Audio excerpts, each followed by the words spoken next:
10ാം ക്ലാസ്സിലെ സംസ്കൃത പാഠപുസ്തകത്തിലെ ഒന്നാമത്തെ പാഠമാണ് ഞാനിന്ന് നിങ്ങൾക്ക് പരിചയപ്പെടുത്താൻ ഉദ്ദേശിക്കുന്നത്. ഒന്നാമത്തെ പാഠം, ഒന്നാമത്തെ ഏകകം സൗരഭ്യം എന്ന പേരിലുള്ള ഒന്നാമത്തെ ഏകകത്തിൽ വനരാജി സമ്പദഃ എന്നുള്ള ഒരു കവിതാഭാഗവും ക്ഷിതിരാർദ്ര ഭവേത് സദാ എന്നൊരു കഥാപാഠവും കേരള ആരാമഹ എന്ന ഒരു വിവരണ പാഠവുമാണ് പഠിക്കാനുള്ളത്. ഇതിൽ വനരാജി സമ്പദഃ എന്നുള്ള പാഠത്തെക്കുറിച്ച് കുറച്ച് കാര്യങ്ങൾ നിങ്ങളോട് പറയേണ്ടതുണ്ട്. വനം അറിയാം എല്ലാവർക്കും. കാനനം, വനം, വിപിനം, അരണ്യം എന്നൊക്കെയുള്ള കാര്യങ്ങൾ കേട്ടിട്ടുണ്ട്, വാക്കുകൾ കേട്ടിട്ടുണ്ട്. അതുകൊണ്ട് വനം എന്ന് പറഞ്ഞാൽ നിങ്ങൾക്കറിയാം. രാജി എന്ന് പറഞ്ഞാൽ കൂട്ടം എന്നാണ് അർത്ഥം. വനക്കൂട്ടം, വനരാജി സമ്പദഃ, വനക്കൂട്ടമാകുന്ന സമ്പത്ത് എന്നാണ് അതിൻ്റെ അർത്ഥം. വനക്കൂട്ടമാകുന്ന സമ്പത്ത് എന്ന് പറയുമ്പോൾ തന്നെ വനങ്ങൾ നമുക്കൊരു സമ്പത്താണെന്നുള്ള ഒരു ധാരണ നിങ്ങളുടെ മനസ്സിലേക്ക് ഉണ്ടാവേണ്ടതുണ്ട്. അതൊക്കെ ഉണ്ടായിട്ടുണ്ടാവും. ദൂരെയുള്ള 1ാം ക്ലാസ് മുതൽ നിങ്ങൾ വനത്തെക്കുറിച്ചും വനങ്ങളെ കൊണ്ടുള്ള പ്രയോജനത്തെക്കുറിച്ചും ഒക്കെ ഒരുപാട് പഠിച്ചിട്ടുള്ളതാണ്. പഠിച്ചിട്ടുള്ള കാര്യങ്ങൾ ഇപ്പോൾ മനസ്സിലേക്ക് വരണം. വനരാജി സമ്പദഃ, സമ്പദവും സമ്പദഃ എന്നുള്ള ദകാരാന്ത സ്ത്രീലിംഗ ശബ്ദത്തിൻ്റെ ബഹുവചന രൂപമാണ് സമ്പദഃ എന്നുള്ളത്. വനക്കൂട്ടമാകുന്ന സമ്പത്തുകൾ, വനം സമ്പത്തിൻ്റെ ഒരു സമ്മേളന സ്ഥലമാണ്. വനത്തിൽ നിന്ന് ഔഷധങ്ങൾ കിട്ടുന്നു, വനത്തിൽ നിന്ന് നമുക്ക് നിത്യോപയോഗത്തിലുള്ള ഒരുപാട് ഫലവൃക്ഷങ്ങളുണ്ട് വനത്തിൽ. അതുകൊണ്ട് ഫലമൂലാദികൾ നമുക്ക് കിട്ടുന്നു, തടി കിട്ടുന്നു, അങ്ങനെ ഒരുപാട് കാര്യങ്ങൾ നമുക്ക് കിട്ടുന്നത് മാത്രമല്ല, ജീവജാലങ്ങളുടെ ഒരു ആവാസ കേന്ദ്രമാണ് വനരാജി എന്ന് പറയുന്നത്. അതുകൊണ്ട് ഈ പാഠം പഠിച്ചാൽ ഒരുപാട് കാര്യങ്ങൾ, ഈ കവിതാരൂപത്തിലുള്ള ഈ പാഠം പഠിക്കുന്നതിലൂടെ ഒരുപാട് കാര്യങ്ങൾ നിങ്ങൾക്ക് കിട്ടുമെന്നുള്ള ഉറപ്പാണ്. മാത്രമല്ല, ഒരു കവിത പഠിക്കുന്നതിൻ്റെ ഒരു സുഖവും കിട്ടും. എല്ലാവരും ചോദിക്കും, സാഹിത്യത്തിനാണോ പഠിക്കുന്നതെന്നൊക്കെ ചോദിക്കും. സയൻസും ഇൻഫർമേഷൻ ടെക്നോളജിയും ഒക്കെ പഠിച്ച് ഡള്ളായിരിക്കുന്ന കുട്ടികളുടെ മനസ്സിന് ഈ സാഹിത്യ രൂപത്തിലുള്ള പാഠങ്ങൾ സംസ്കൃതത്തിലൂടെയും മലയാളത്തിലൊക്കെ പഠിക്കുന്നത് ശരിക്കും പറഞ്ഞാൽ ഒരു റിലാക്സേഷനായിട്ടാണ് സാഹിത്യം പഠിപ്പിക്കുന്ന അധ്യാപകർ നിങ്ങൾക്ക് മനസ്സിലാക്കി തരുന്നത്. റിലാക്സ് ചെയ്യാൻ പറ്റും നിങ്ങൾക്ക്.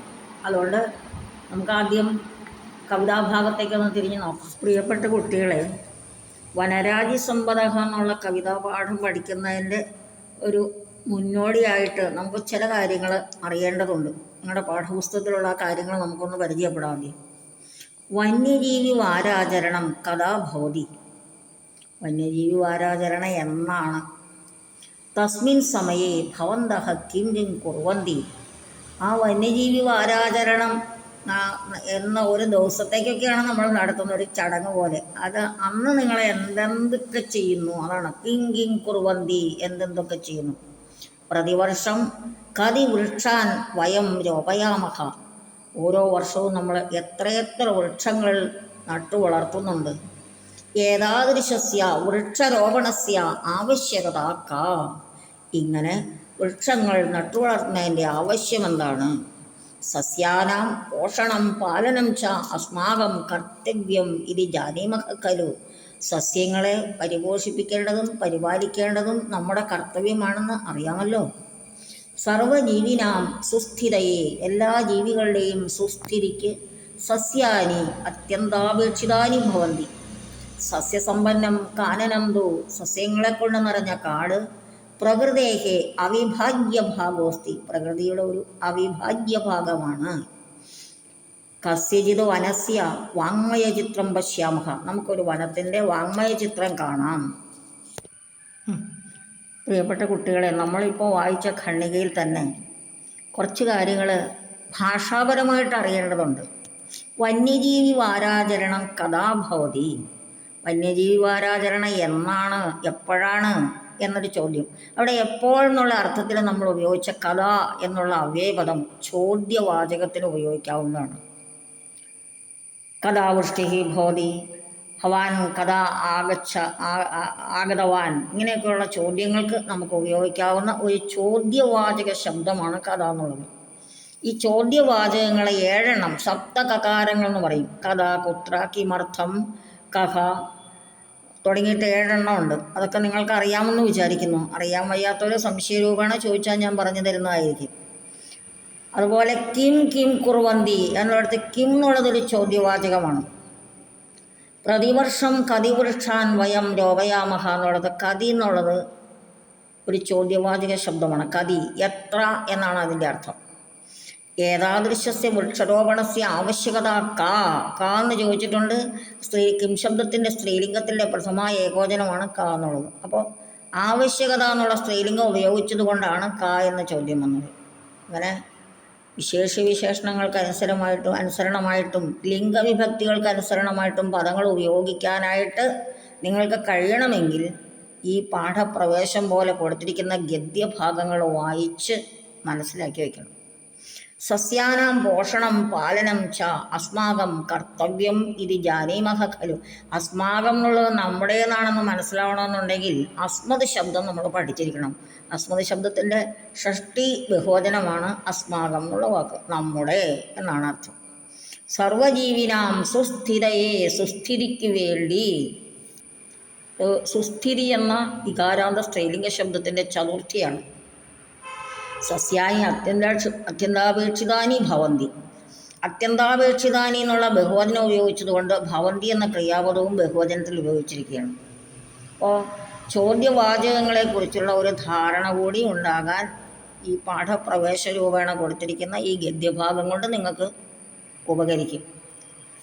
സംസ്കൃത ഗദ്യം വായിക്കാൻ എവിടെയൊക്കെ കിട്ടിയാലും അത് വായിച്ച് നിങ്ങൾ ആ അവസരം പ്രയോജനപ്പെടുത്തി നിങ്ങളുടെ ഭാഷാപരമായ കഴിവ് വർദ്ധിപ്പിക്കണം.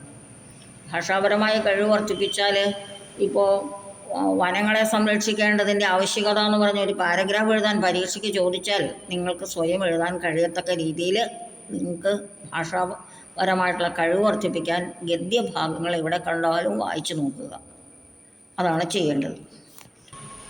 അപ്പോൾ നമുക്ക് ചോദ്യവാചകങ്ങളെക്കുറിച്ച് ഒന്നുകൂടി നോക്കാം. കഥ എപ്പോൾ, കിം എന്ത്, കതി എത്ര.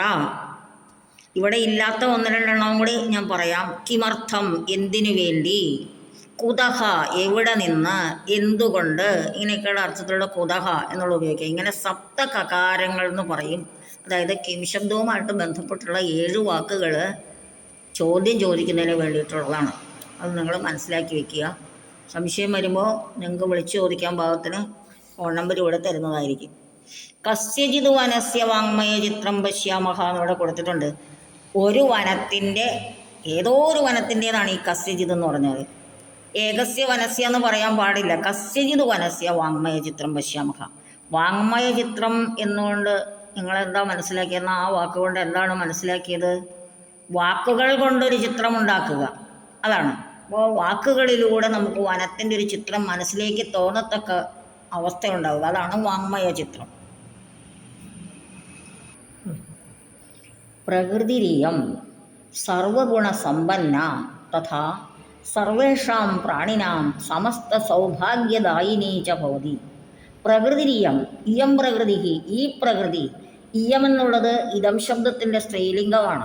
സ്ത്രീലിംഗം പ്രഥമായ ഏകോചനമാണ്. പ്രകൃതി എന്ന ശബ്ദം സ്ത്രീലിംഗമായതുകൊണ്ടാണ് ഇയം പ്രകൃതി എന്ന് പറഞ്ഞു. പ്രകൃതിരിയം അവിടുത്തെ രേഖം വിസർഗമായി തീരും സന്ധി തിരിക്കുമ്പോൾ, പദച്ഛേദം ചെയ്യുമ്പോൾ. പ്രകൃതി അധികം ഇയം എന്നാണ് അവിടുത്തെ സന്ധിച്ഛേദം. സർവഗുണസമ്പന്ന, ഈ പ്രകൃതി എല്ലാ ഗുണങ്ങളും കൊണ്ട് സമ്പന്നമായതും. തഥാ സർവേഷാം പ്രാണിനാം, എല്ലാ ജീവജാലങ്ങൾക്കും സമസ്ത സൗഭാഗ്യദായിനീ ച ഭവതി, സമസ്ത സൗഭാഗ്യങ്ങളും നൽകുന്നതുമാണ് പ്രകൃതി. പ്രകൃതിയിൽ നിന്ന് നമുക്ക് എല്ലാം കിട്ടുന്നു എന്ന് അർത്ഥം മനസ്സിലാക്കണം. തഥാപി രൗദ്ര മൃദുല ഭാവാഭ്യാം സാ സദാ അധൃഷ്യ അഭിഗമ്യ ചാസ്തി. എന്നിരിക്കലും പ്രകൃതി നമുക്ക് എല്ലാം തരുന്നുണ്ട്. പക്ഷേ ചിലപ്പോൾ പ്രകൃതി രൗദ്രഭാവം കാണിക്കാറുണ്ട്, ചിലപ്പോഴും മൃദുലഭാവവും കാണിക്കാറുണ്ട്. അതാണ് രൗദ്ര മൃദുല ഭാവാഭ്യാം. രൗദ്രം കൊണ്ടും മൃദുലത കൊണ്ടും ആ 2 ഭാവങ്ങൾ കൊണ്ട് എന്നാണ് അതിൻ്റെ അർത്ഥം. സാ സദാ അധൃഷ്യ. രൗദ്രഭാവം കാണിക്കുമ്പോൾ അധൃഷ്യാണ്, അടുക്കാൻ പാടില്ലാത്തവളാണ്. അഭിഗമ്യ ചാസ്തി, മൃദുലഭാവം കാണിക്കുമ്പോൾ അഭിഗമ്യയാണ്, എപ്പോഴും നമുക്ക് സമീപിക്കാവുന്നതാണ്. ഈ അധൃഷ്യ അഭിഗമ്യ എന്നുള്ള 2 വാക്കുകൾ വളരെ പ്രധാനപ്പെട്ട 2 വാക്കുകളാണ്. രഘുവംശ മഹാകാവ്യത്തിൽ രഘുവംശ രാജാക്കന്മാരെക്കുറിച്ച് പറയുന്നൊരു ഭാഗമുണ്ട്. കാളിദാസൻ എഴുതിയ രഘുവംശ മഹാകാവ്യത്തെക്കുറിച്ച് കുട്ടികൾ കേട്ടിട്ടുണ്ടാവും. ആ രഘുവംശ മഹാകാവ്യത്തിൽ രഘുവംശ രാജാക്കന്മാരെക്കുറിച്ച് വർണ്ണിക്കുന്ന സന്ദർഭത്തിൽ രഘു മഹാരാജാവിൻ്റെ സ്വഭാവത്തെക്കുറിച്ച് പറയുമ്പോൾ അധൃശ്യശ്ച അഭിഗമ്യശ്ച എന്ന് പറയുന്നത്, അധൃശ്യനാണ്, ഒരു ചക്രവർത്തി, ഒരു ഭരണാധികാരി എന്ന നിലയിൽ അദ്ദേഹം അധൃശ്യനാണ്. സാമാന്യ ജനങ്ങൾക്ക് തൊട്ടടുത്തേക്ക് അങ്ങോട്ട് എത്തിപ്പെട്ട് അടുത്ത സമീപങ്ങളോട് അടുത്ത് ചെല്ലുക എന്നല്ല, അദ്ദേഹത്തെ സമീപിച്ച് കാര്യങ്ങൾ നേടുക എന്നുള്ളത് അത്ര എളുപ്പമല്ല. നേരിട്ട് നമ്മൾ പിള്ളേർ അധ്യാപകരും തമ്മിൽ സംസാരിക്കുന്നത് പോലെ സംസാരിക്കാനൊന്നും കഴിയില്ല, അല്ലെങ്കിൽ കാര്യങ്ങൾ നേടാൻ കഴിയില്ല എന്നർത്ഥം. അഭിഗമ്യൻ എന്ന് പറഞ്ഞാൽ അവരെ രഘുവംശ രാജാക്കന്മാരെ പോലെ സരള സ്വഭാവമുള്ള ആളുകൾ വേറെ ലോകത്തില്ല. ചില സമയത്ത് ഒരു അഭിഗമ്യരാണ്, അടുത്തേക്ക് ചെല്ലാൻ നമുക്ക് എന്തും പറയാം, എന്തും ചോദിക്കാം. പക്ഷേ രാജാവ് എന്ന നിലയിൽ അവർ ഭരണാധികാരികളാണ്. അവരുടെ ചുമതല നിറവേറ്റുന്ന സമയത്ത് അവർ അധൃശ്യരാണ്. അധൃശ്യനും അഭിഗമ്യൻ എന്നുള്ളതിൻ്റെ അർത്ഥം മനസ്സിലായി എന്ന് വിചാരിക്കുന്നു. അസ്യാഹ വിരുദ്ധമിതം സ്വഭാവം, അസ്യാഹ ഇവളുടെ മീൻസ് പ്രകൃതിയുടെ വിരുദ്ധം ഇതം സ്വരൂപം ദ്രഷ്ടും കാനനമേവ ഗന്തവ്യം. വിരുദ്ധമായ ഈ സ്വഭാവം, അധൃശ്യയാണ് അഭിഗമ്യയാണ് പ്രകൃതി എന്ന് പറഞ്ഞു.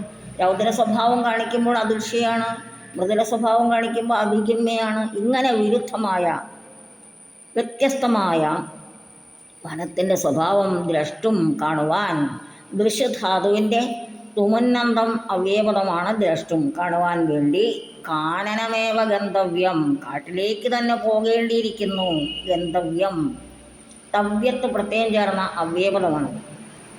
തത്ര തമപ്രകാശയോഹോ മിശ്രണം, തത്ര മീൻസ് അവിടെ, വനത്തിൽ, തമഹ ഇരുട്ട്, പ്രകാശം അറിയാം, അന്ധകാരത്തിൻ്റെയും പ്രകാശത്തിൻ്റെയും മിശ്രണം കൂടിച്ചേരലുണ്ട്. തഥാ മൃദുല വിഹ്വലാഹ രവാഹ, മൃദുലങ്ങളും വിഹ്വലങ്ങളുമായിട്ടുള്ള ശബ്ദങ്ങൾ. രവഹ മീൻസ് ശബ്ദഹണം, നിനദഹ നാദഹ എന്നൊക്കെയുള്ള പര്യായ പദങ്ങളുണ്ട്. അപ്പോൾ വനത്തിലെ മൃദുലമായ ശബ്ദം പക്ഷികളുടേതാവാം, വിഹുലമായ ശബ്ദം സിംഹങ്ങളെ പോലുള്ള ഘോരമൃഗങ്ങളുടേതാവാം. നിമ്നോന്നതാഹ ഭൂവിഭാഗ, അത് മാത്രമല്ല ഉയർന്നതും താഴ്ന്നതുമായ ഭൂവിഭാഗങ്ങൾ. ഹ്രസ്വോന്നതാഹ, ചെറുതും വലുതുമായ വൃക്ഷങ്ങൾ, ഉയരം കൂടിയതും ഉയരം കുറഞ്ഞതുമായ വൃക്ഷങ്ങൾ. ഇത്യാദീനാം വൈരുദ്ധ്യാനാം, എന്നു തുടങ്ങിയ വൈരുദ്ധ്യങ്ങൾ. അതായത് കിളികളുടെ ശബ്ദം മൃദുലമാവുമ്പോൾ സിംഹം മുതലായിട്ടുള്ള ഹിംസ്ര ജന്തുക്കളുടെ ശബ്ദം നമ്മളെ പേടിപ്പെടുത്തുന്നതാണ്. അപ്പം മൃദുലതയുണ്ട്, വിഹ്വലതയുമുണ്ട്. അപ്പോൾ അത് വിരുദ്ധ സ്വഭാവമാണ്. ഭൂമി ഉയർന്നും താഴ്ന്നും കിടക്കുന്നുണ്ട്, അതും വിരുദ്ധ സ്വഭാവമാണ്. ക്രിസ്തുവന്നതാഹ, പൊക്കം കുറഞ്ഞതും പൊക്കം കൂടിയതുമായ വൃക്ഷങ്ങളുണ്ട്. ഇവയൊക്കെ വിരുദ്ധ സ്വഭാവത്തിൻ്റെ പ്രത്യേകതകളാണ്. വൈരുദ്ധ്യാനം എന്നിങ്ങനെ വൈരുദ്ധ്യങ്ങളുടെ, വിരുദ്ധ സ്വഭാവത്തിൻ്റെ മേളനം ച, കൂടിച്ചേരൽ. മേളനം അധികം ച, മേളനം ച. ഏകത്രൈവ, ഒരിടത്ത് തന്നെ. ഏകത്ര ഒരിടത്ത്, ഏവ തന്നെ. ഏകത്ര അധികമേവ, ഏകത്രൈവ.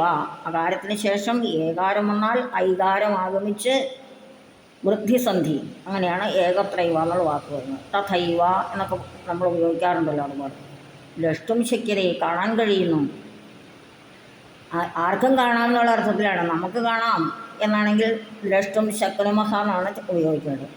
തദ്വിഷയേ, ഇങ്ങനെ പ്രകൃതിയുടെ വിരുദ്ധ സ്വഭാവവുമായിട്ട് ബന്ധപ്പെട്ട കാര്യങ്ങൾ ഉൾക്കൊള്ളിച്ചിട്ടുള്ള കവിതാമേകാം പഠാമഹ, ഒരു കവിതയെ നമുക്ക് പഠിക്കാം എന്ന് പറയും. അപ്പോൾ പഠിക്കുന്ന ആരാ? കവിതയാണോ? അല്ല, കവിതയെ നമ്മൾ പഠിക്കുകയാണ്. കവിതാം ഏകാം പഠാമഹ. പഠാമഹ എന്നുള്ളത് പഠുധാതുവിൻ്റെ വർത്തമാനകാലത്തിലെ ഉത്തമപുരുഷ ബഹുവചന ക്രിയയാണ്. നമ്മൾ എന്ന് വരുമ്പോഴാണ് പഠാമഹ എന്നുള്ള ക്രിയാപദം ഉപയോഗിക്കുന്നത്.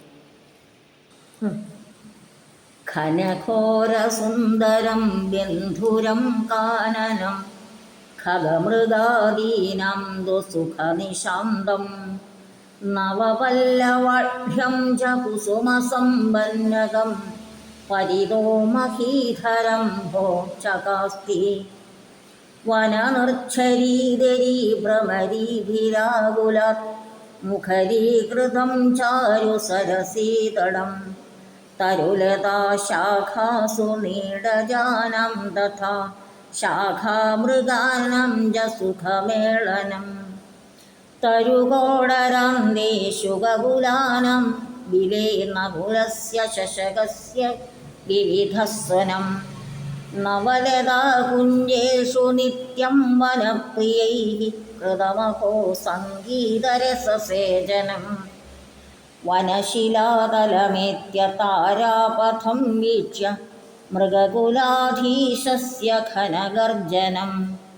ബർഹിണം നർത്തനം നവമേഘവർഷണം വനതലം സർവത്ര ഘോഷപൂർണം. പ്രകൃതിസ്തു മോഹനാകാരേണ ഭീഷണേനാന്ത്യരൂപേണ. പ്രകൃതിസ്തു മോഹനാകാരേണ ഭീഷണേനാനന്ദ്യരൂപേണ വർത്തതേത്ര. വനരാജിസമ്പദ പ്രാണിനാമിവ മർത്യലോകസ്യ സർവഥാ ഹിതകരാ സ്യുഃ. കേട്ടല്ലോ, സുന്ദരമായിട്ട് കവിത ചൊല്ലുക എന്നുള്ള ഒരു കഴിവ് തന്നെയാണ് കേട്ടോ കുട്ടികളെ. സുന്ദരമായി കവിത ചൊല്ലിപ്പഠിക്കണം.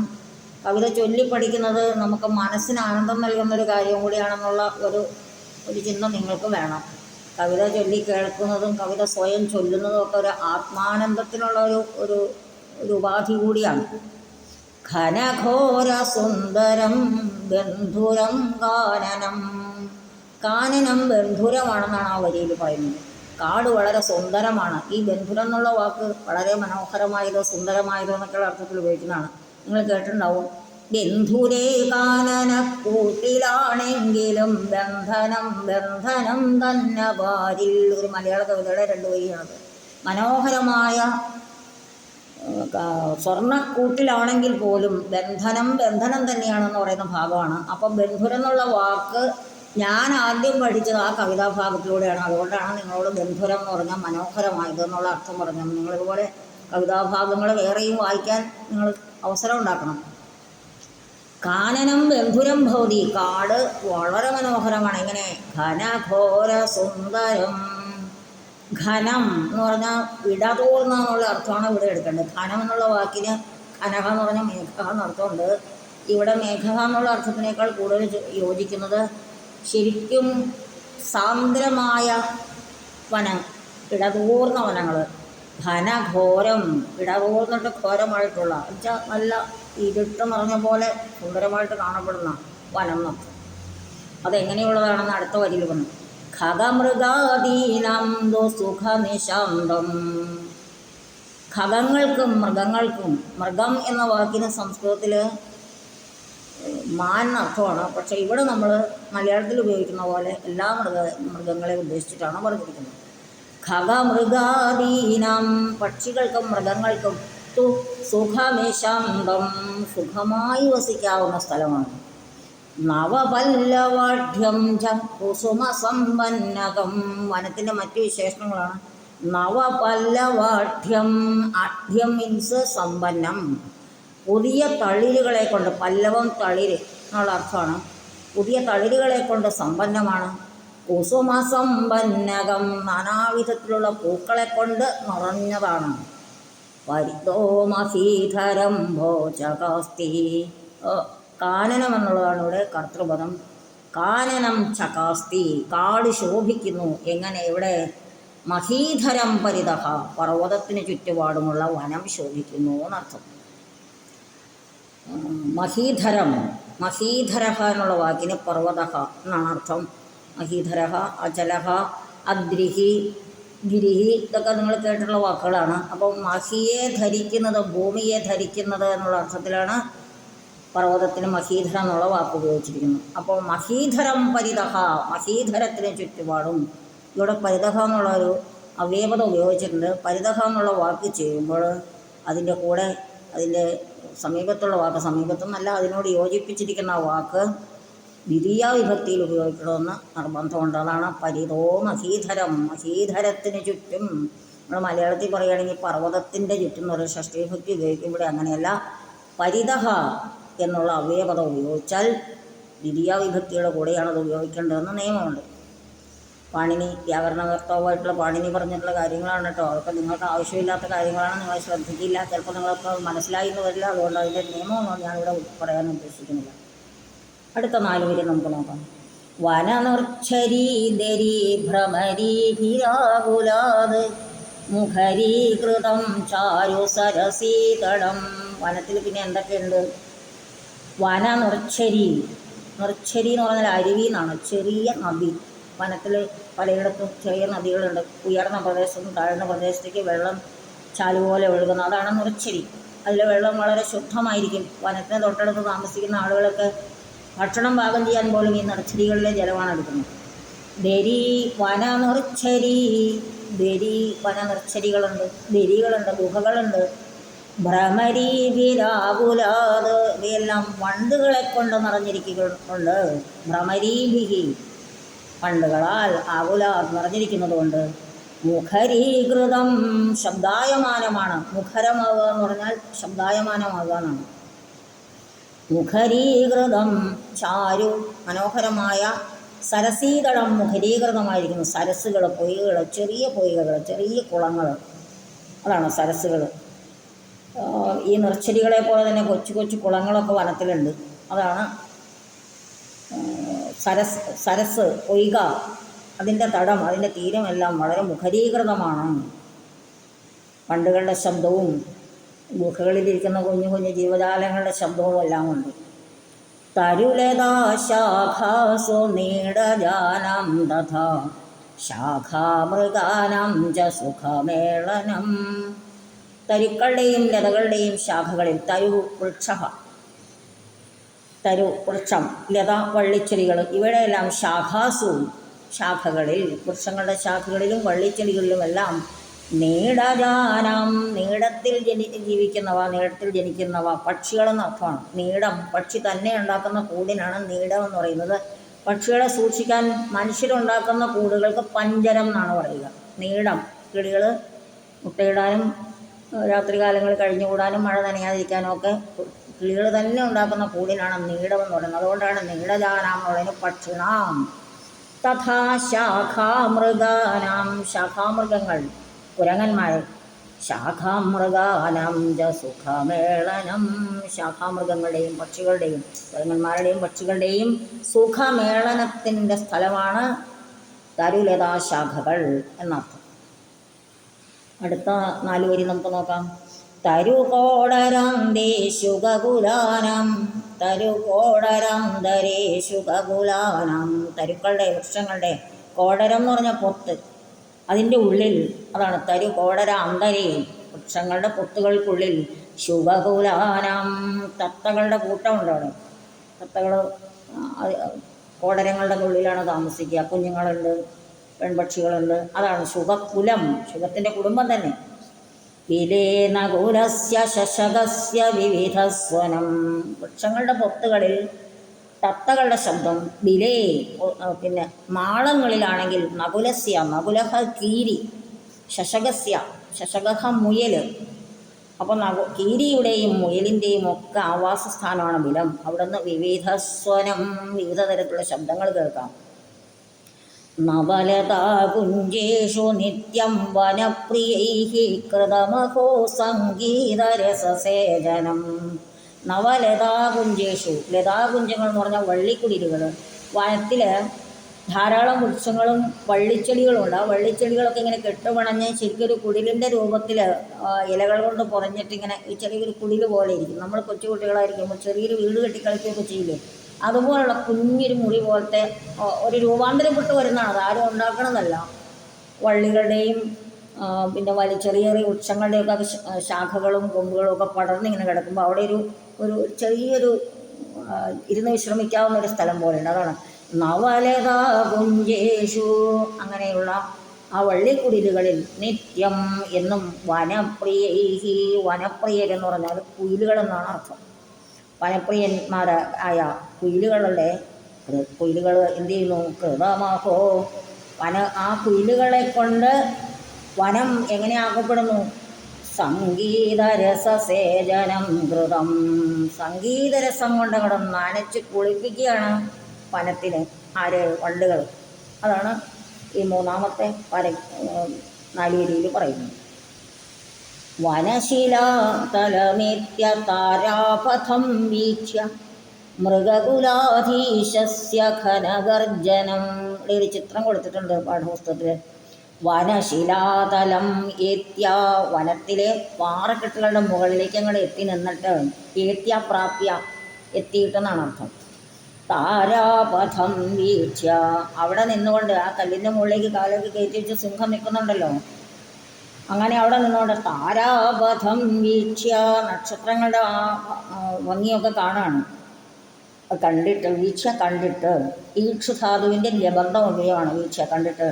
മൃഗകുലാധീശസ്യ മൃഗകുലത്തിൻ്റെ അധീശൻ മൃഗരാജാവ് തസ്യ ഖനഗർജനം താരാപഥം കണ്ടിട്ട് നക്ഷത്ര സമൂഹങ്ങളെയെല്ലാം കണ്ടിട്ട് സിംഹത്തിന് എന്നേക്കാൾ വലിയവരാരെങ്കിലും ഇവിടെ ഉണ്ടോ എന്നുള്ള ഒരു ചിന്തയാണ്. അവിടുത്തെ പ്രകാശമൊക്കെ കണ്ടിട്ട് സിംഹം ഗർജിക്കുകയാണ്. അതാണ് മൃഗകുല അധീശസ്യ മൃഗകുലത്തിൻ്റെ അധീശനായ സിംഹത്തിൻ്റെ ഖനഗർജനം.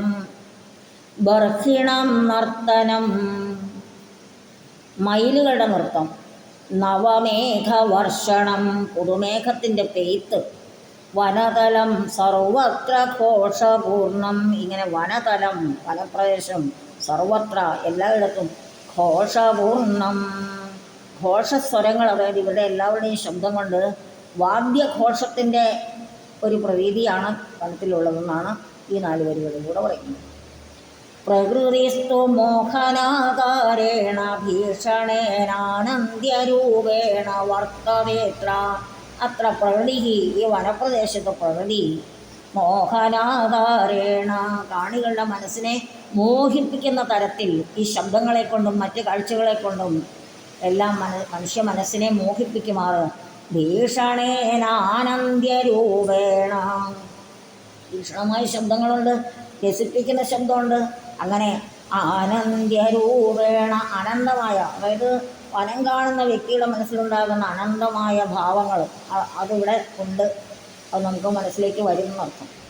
വനരാജി സമ്പദ പ്രാണിനാമിവ മർത്യലോകസ്യ സർവഥാ ഹിതകരസ്യു വനരാജി സമ്പത്തുകൾ വനത്തിലെ സമ്പത്തുകൾ പ്രാണിനാമിവ അവിടുത്തെ ജീവജാലങ്ങൾക്ക് എന്ന പോലെ തന്നെ പ്രാണിനാം അധികം ഇവ മർത്യലോകസ്യ മനുഷ്യലോകത്തിനും മനുഷ്യ സമൂഹത്തിനും സർവഥാ സർവഥാ എല്ലാ പ്രകാരത്തിലും എല്ലാ തരത്തിലും എന്നാണ് അതിൻ്റെ അർത്ഥം.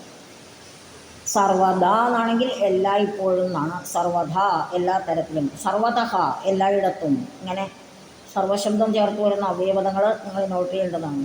ഹിതകരാസ്യവും പ്രാണികൾക്കെന്ന പോലെ മർത്യലോകത്തിനും വനരാജി സമ്പത്ത് ഹിതകരമാണ്, ഗുണകരമാണ്, നന്മ വരുത്തുന്നവയാണ്.